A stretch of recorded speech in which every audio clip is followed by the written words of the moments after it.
Hey, everybody. We're here in the Power Hour at Miami Community Newspapers. Bob Powers is ill today, so I'm taking over for the show. We have an excellent one for you today, actually. We're going to have several of the candidates that are running for District 5 Commissioner, which is an extremely crowded race, but an extremely important one. The city of Miami only has 5 commissioners, and they're there to make all the decisions that are going to matter as to how our city looks in the future, how it develops, what happens with our police, and how it affects everything that happens with parks and sidewalks and so on. So this is super important stuff. And the race is coming up.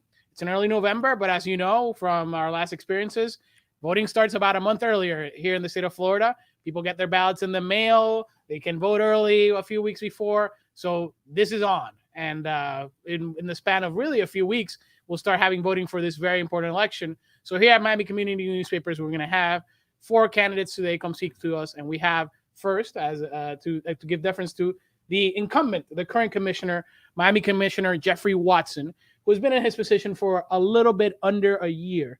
He was appointed to that role after Commissioner Hardiman resigned when he moved up and was elected to the county commission.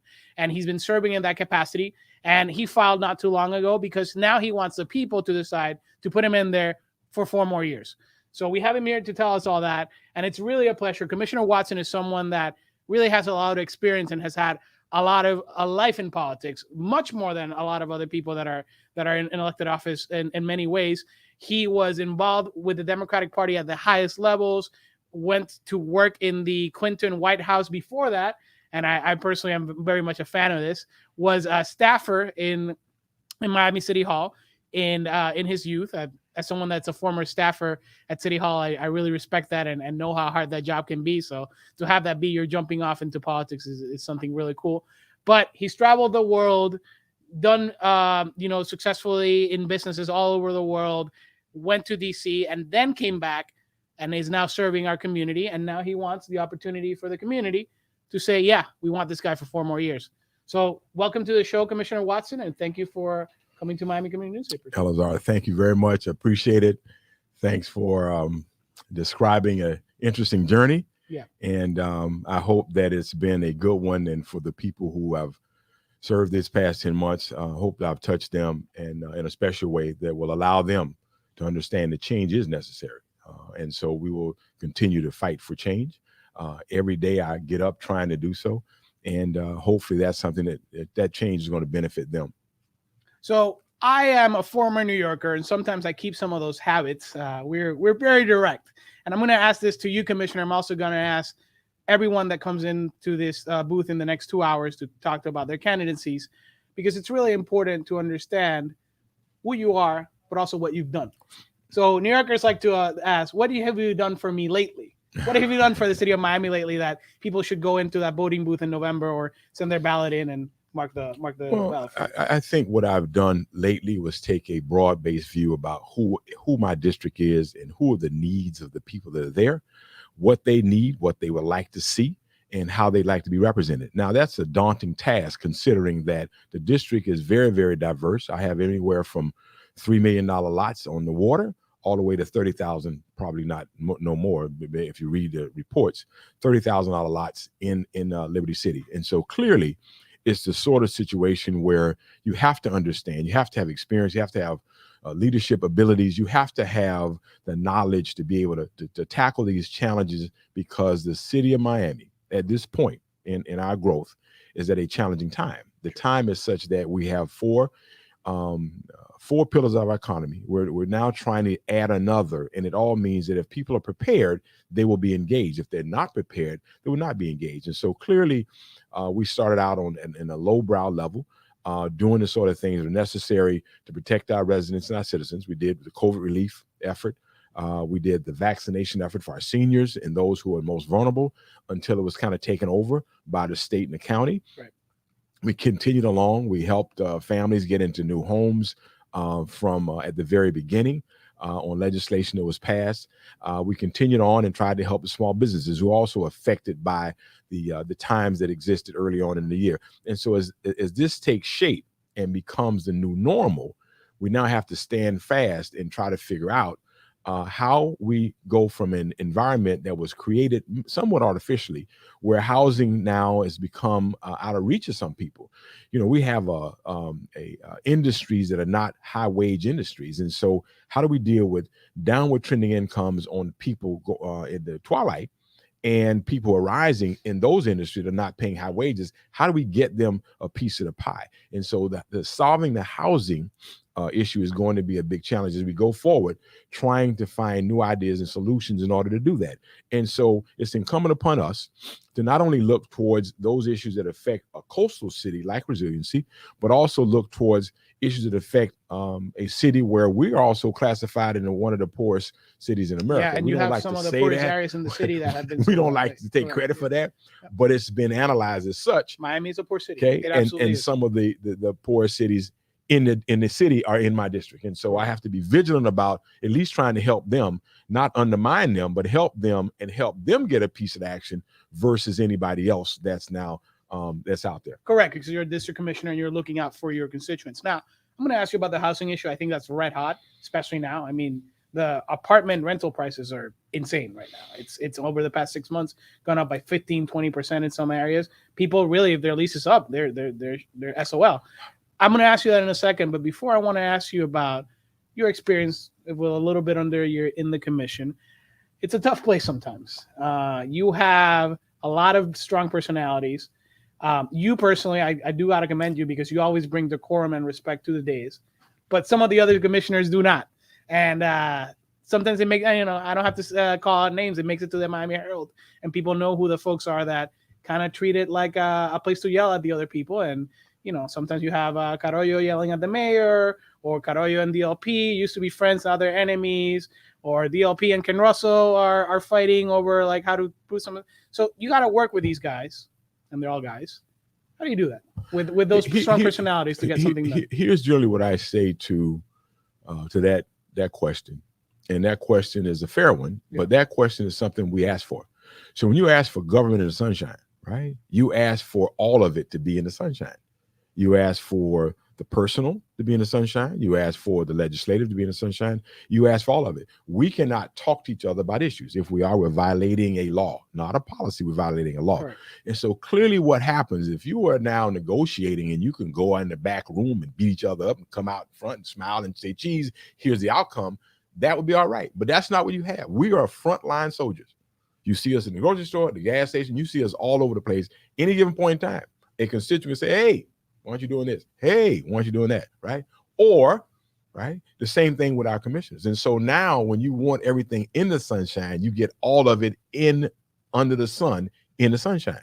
So now there's no negotiations before we come to the commission meeting. There's no negotiations 2 days before. There's only the discussion, both personal and public related, in the sunshine. And that's a part of what you see. Because of the strong personalities, that's a part of what you see. Because of government in the sunshine, that is part of what you see. And so clearly it seeps out, not all the ways. Sometimes it's, it's nice. Sometimes it's not so nice. Yeah. And so clearly we get all of it because we, the residents and citizens, ask for government in the sunshine. Correct. And I guess that's a fair point. You're going to see the dirty laundry because you don't get to do the laundry behind the scenes. Exactly. Without people figuring it out. Something's on your shirt, clean it up. No, Yeah. It's on your shirt. The mayor does get to talk to people, and that is kind of his position as the mayor that he can do that. He is the only one that gets a chance. But if it's not something that he's interested in, or just is not a mayor that's doing that, it's not really going to go anywhere. Exactly. But it is important because I do think, and again, I commend you personally because you always do bring gravitas and respect to the days. It is important for people to see that because you guys are role models, want it or not, right? I mean, sometimes I think that what you see, I go out into the community, and I've had on a number of occasions people follow and say, "Well, I thought that was him. I thought that was him."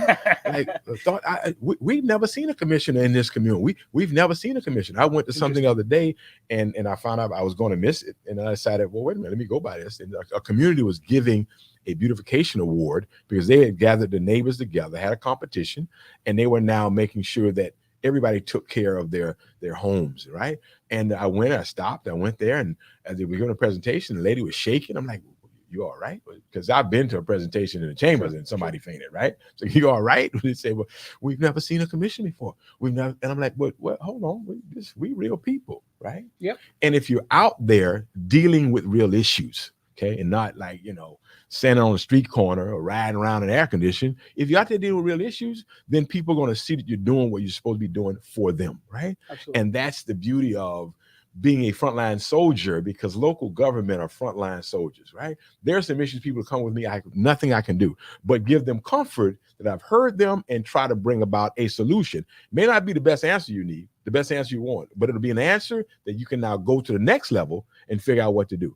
And so that's kind of the task of this job. And I just try to do the best I can every day. Great. Let me ask you about housing. That is the red hot topic. That is the white hot topic. It's insane right now. Probably housing prices in terms of rental apartments in the city of Miami. I was looking at a report. Had gone up something like 17 or 15%. 17%. Yeah, in the past 6 months. 17%, and about 16% on houses. Look, single family house in Miami-Dade County, in Miami, and then we juggle and jiggle the numbers, and look, in Miami, 323,000 for a single family home. Right? Rental is going up 17%. Generally speaking, that goes towards now 3,000. Right? We're not affordable in any form of fashion. People don't earn that. People do not earn that money in order. And you don't have those incomes in those industries that produce the level of income you need to either buy and now to rent. And look, quite honestly, this is a national problem, right? We have in the United States of America a policy of affordability that is, you drive until you can afford it. You drive all the way to Naranja or Homestead, and then you can afford it. But then that now taxes people, because now where are they? Because they're 3 hours away. My mother used to get on a bus. She used to get on a bus, go to the beach or go to North Dade. Bus 2 hours, 2 hours to, 2 hours from, right? 4 hours. So 4 hours she on a bus. That's not quality of life. So now transportation gets skewered because we also don't have the greatest transportation system in the world, bar some other cities. Very nice of you to say. Well, I mean, I'm just saying it's what it is, right? No, I'm saying like that's a very nice take on it. It's a pretty shitty system. It sucks, people. Our transportation system is terrible, and the commissioner is just being nice to his colleagues on the county, but get your shit together, Miami-Dade County. Thank you. I'm not. Look, I've had questionnaires where I say, that's not my lane. Look, if people down that far, how do they work now and support the businesses that are in downtown? So it's going to come to a point for those who now do not want good government or do not want government involved. It's going to come to a point in our city that we're going to have to be involved in the transactions that allow honest, hardworking people to be a part of a transaction that allow them to purchase, because that helps you economically. My mother, when she bought her house umpteen years ago, there were no programs or subsidies. What there was people who had no education but a hard-working mentality, saved their money, day savings, and went out and bought. They did, and it changed their economic fortune going forward. They didn't get another education. They didn't get anything else, but they had a piece of the pie, and it made for them a better economic opportunity going forward because they had that in their personal assets. That's where we're going to have to go to. We're going to have to now figure out how we do new units, how we now help old units be new units, and how we help people who do not want to move out of their neighborhood stay there because now they have some deterioration, and how we're going to help work that through so that they can stay there. You couldn't drag my mother from my house. Couldn't drag her. Andrew can't drag her. Mom, got to go. Not going. You can go down south. Not going anywhere. Staying right here. If somebody come put my shutters up, I'm staying here. Couldn't drag her. And so now we're going to have to work through those situations that allow for affordability with organizations like TDC, with organizations like the CRA, with organizations that are going to allow us to buy down the debt portion of the transaction so that people and recalibrate it with the income so that people now can afford and also, by the way, people are not going to get what they got before. Okay. So when you're in college and I got a 1,600 square foot apartment, 1 bedroom, well, 1,600 square foot now, anything, and you paying millions of dollars on Miami Beach. $900,000. Okay. So that notion will go away, where we now live in an environment where we're used to here a yard and a unit. Look now, a yard, 2 units. Look where it's going. 2 units, all yards. Okay. And nobody's going to like it, but it's going to have to happen, right? We're also going to have to look to the point where in-law quarters become an opportunity and not penalize them, an opportunity for seniors to have now a revenue stream and not move from their house. They can fix their houses and have revenue and still not be accounted against them with their retirement so that they can live a better quality of life. We're going to have to do this because national people don't understand it. Frontline people do. And we're going to have to do everything we can to allow for that to happen, because that's the only thing that's going to allow our folks to be in a high cost area. Correct. Okay. High cost area. How are they going to be able to survive? One, survive, and two, have a better quality of life. So you're talking about accessory units, financing options, Yes, and changing the type of unit product. exactly. Which you have to wrangle with the federal government for that. So that's a You whole do, other thing. and so you do have to, because that's what I say. So people come and say we solve all. No, we don't. No, There's you different don't. layers, and we're going to have to get to the point where you now fight for those layers.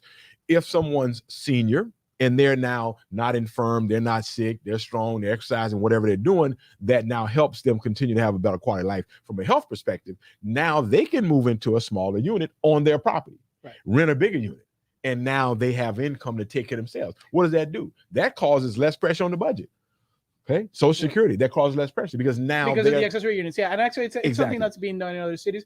It could Exactly. actually be done with Exactly. creating a community around that as well. So it's pretty cool. Now, I'll tell you this, and with all the respect in the world, because this is a question that when I ran for office, and the viewers know that I ran in 2017 for District 1 Commissioner, people ask me this all the time. So I'll ask you, why should we believe that you will actually be able to get it done? Because Carollo came before and said, we're going to do a housing agency in 2015, and there's nothing happened with the housing agency. Diaz-El Portilla made all these strong promises about housing affordability. Nothing has happened in almost 2 years. Ken Russell came in and pushed that for the CRA. He's moving the CRA, but it's taking a while for him to do that, and so on and so forth. All these different, your colleagues, right, who I respect very much. It's a hard job. I'm not saying that they're lying, but I'm saying that it is hard to get it done. So how will you be able to get it done? Well, here's what happens in these environments. In these environments, there's always an ebb and flow, and you have a continuation and turnover of people who come with ideas to help you do the sort of things that are challenges within our city. One, two, I've worked with a number of these department heads and directors for a long time in other capacities, and they believe that I understand what's necessary to help them do what they have to do.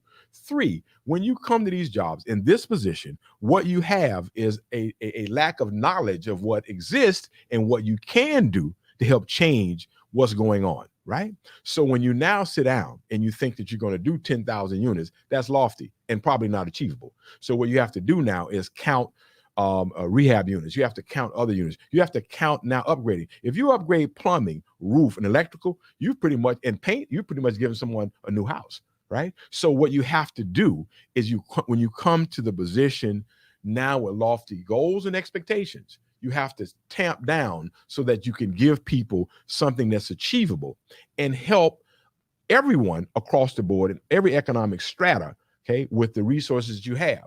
You get resources from the feds, you get resources from the state, you get resources from our allocation from federal government, and we have to use all of those things.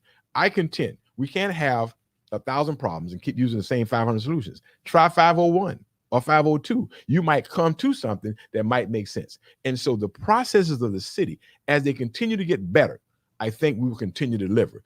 There's no lofty goals with the money, with the 100 million. Look, at 300,000, 100 million, at 100 million for Miami government bond, at 300,000, you get what? Maybe 3,000 houses, maybe 3,000 at the average rate of a house now, home ownership. Yeah. Okay, that's what you get. So now you can't do 10,000 houses. My colleague, Commissioner Carollo, has been diligent now about home ownership. If I listen, everybody's diligent about home ownership. I tell people coming to rental, got to be something special, because now my colleagues want to make sure people who've been here 40, 50 years old who've not had an opportunity. You go to some cities, some cities have people they never own. I've never, I mean, that's correct. not how we grew up. It's normal there. It's normal. You never own. Okay, yeah. You never own. But the advantages of ownership allows you to move upstream a little and gives you an opportunity to stay a little bit ahead of the curve, right? That's what it does. And so in combination with some of the funds, in combination with the new funds, in combination with all the levers that we can pull, we can get to a point where we help achieve, okay, a good quality housing stock at a level that's going to help a vast majority of people that want to. Got it. Now, this one I'm going to ask in honor of Bob, who's not here, unfortunately, but I knew he will slam me over the head if I don't grill you on this a little bit. When you're doing this issue, when you're dealing with the issue of affordability and you need to build more for people to go somewhere, right? You're going to run up with people that are going to question increasing density, height, doing development. especially on the single family neighborhoods. And like you mentioned, you have a very diverse district that runs all the way to the water. Where, for example, on Biscayne Boulevard, there's always going to be neighborhoods that are single family neighborhoods that are essentially going to have issues with density being increased or things being built. How do you manage that? How do you balance that as a commissioner, knowing that you do have to build something so that people can go somewhere that's affordable? Have you ever been to Chicago? Of course, and I was in New York for 10 years. So here's the thing. Great cities, okay? Great cities have great neighborhoods, okay? And we can't go about now destroying the historic neighborhoods that we have. We have to protect them. And so you manage it in a way where, for example, in the Omni, right? Maybe we steer that high density development down there. We tried to do it. People thought it was giving away to developers too much money. But at the end of the day, we don't do like New York. In New York, they sell air rights. Yeah. So the air right market has been created for them to continue to do what they're doing, smaller location. And so now that's what they do, right? We now do it as a benefit to somebody who's going to do something, right? And sometimes those community benefits are such a hogwash, it's not even funny. Or even just like for a historical designation that gets abused. Exactly, right? Yeah. So what you're going to have to do is steer high density development to areas that now can afford to have high density development and protect your neighborhoods so that still, for the current being, still, people who want single family and they've bought into single family and that way of life as Miami existed, they now can have what they need in their neighborhoods. Beautiful cities, strong cities have great neighborhoods. You go to Chicago, Mr. Chicago, my best recollection, maybe San Francisco, but see, that's a different sort of dynamics because the land mass doesn't allow for what they're trying to do. And that's why everybody's been priced out of the market there, right? But Chicago has, neighborhoods around the college, neighborhoods downtown, on the Gold Coast. It has strong neighborhoods. It makes for, my staff member just came from Chicago and said, oh, Commissioner, it's a beautiful city. It makes for a beautiful city. Now you can concentrate in the parks in those areas, and you can do a whole lot more things by managing it and making sure that the density is where it should be, and not now decimating neighborhoods that have characters that make us a better city. Absolutely. I'm going to turn on to a different gear here, gun violence. Prior to COVID, we had some very good numbers. The gun violence rate had gone down a lot in the city of Miami, and crime in general had been going down. With COVID and the economic situation that created, we had a spike in crime to a degree. And gun violence, especially earlier this year, was a big issue. It's not all in District 5. It's not all in the area that you represent. We had a shooting this morning or last night on Biscayne Boulevard in front of the arena. And the night before last. And the night, 14 years old. Yeah. So this is not just about District 5 issue. It's an issue, but it's an issue that impacts people's lives, and especially if your family is torn apart by gun violence, it's devastating. Unfortunately, we live in a state where the NRA owns the state legislature, so they don't let you guys do a lot about that. But what can you do, and what have you? I think that there are some issues that transcend districts, transcends economics, transcends neighborhoods that are wealthy versus neighborhoods that are not.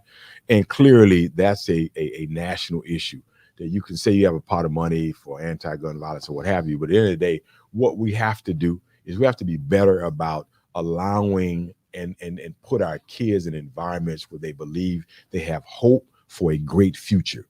If you own, you treat your neighborhood better.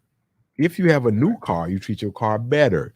If you now think the future is going to be better by now preparing yourself and people telling you to prepare yourself, and you see the manifestation of that, then you're not going to do the sort of things we see from people who get involved in the gun violence. That's really localized, exacerbated to be something that's not that it doesn't exist. It does exist, but it exists at a level that's now a part of an element where people retaliating for something that was done, goes back historically. That's what happens. I believe, plant a seed, you lose a weed. So if you now give young people a hope that they can now participate, there'll be opportunities, they will take care of themselves and their neighborhoods because they think one day they're going to be able to do that. Not that that's not achievable.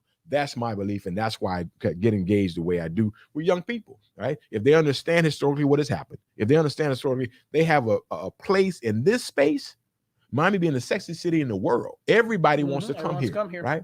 Everybody wants to come here. Problem. And the people, that's why I have a traffic problem. Yeah. But the people now who need to know that if they work towards their future is going to be better than what it has been.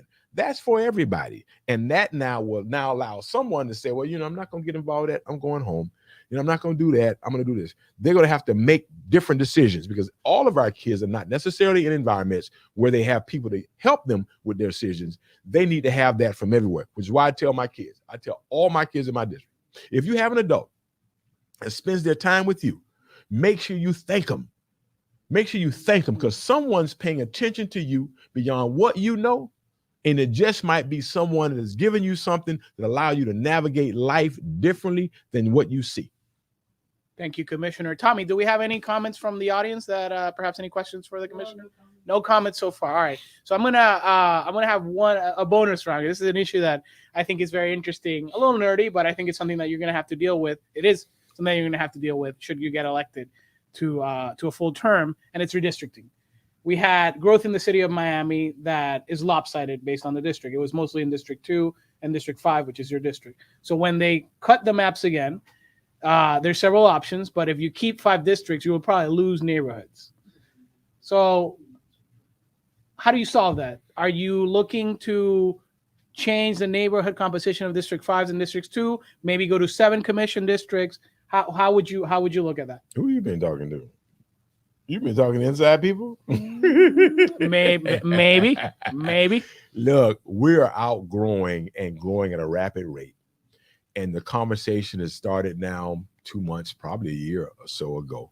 As we move forward, how then do we keep, quote unquote, the African-American representation on the commission? That dialogue has started. The first thing you do is you deal with people who can at least bring together a fair sort of assessment and plan that can be approved. And that's why we did early in the year when I moved to get us someone who had been in DeGrande, Miguel, who had been involved in these fights, and everyone was mad at him, which means some things were done pretty right. When everybody mad on one side and happy on the other side, something had been done good, right?